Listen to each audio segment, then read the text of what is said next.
The history of Puerto Ricans of African descent begins with free African men, known as libertos, who accompanied the Spanish Conquistadors in the invasion of the island.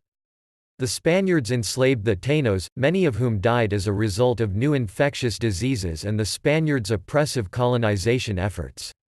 Spain's royal government needed laborers and began to rely on slavery to staff their mining and fort-building operations.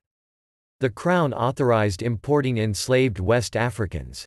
As a result, the majority of the African peoples who entered Puerto Rico were part of the forced migration of the Atlantic slave trade, and came from many different cultures and peoples of the African continent. When the gold mines in Puerto Rico were declared depleted, the Spanish crown no longer considered the island to be a high colonial priority. Its chief ports served primarily as a garrison to support naval vessels.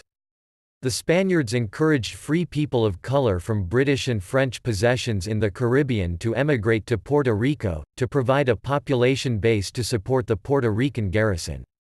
The Spanish decree of 1789 allowed slaves to earn or buy their freedom, however, this did little to help their situation. The expansion of sugar cane plantations drove up demand for labor and the slave population increased dramatically as new slaves were imported. Throughout the years, there were many slave revolts in the island. Slaves who were promised their freedom joined the 1868 uprising against Spanish colonial rule in what is known as the Grito de Lares.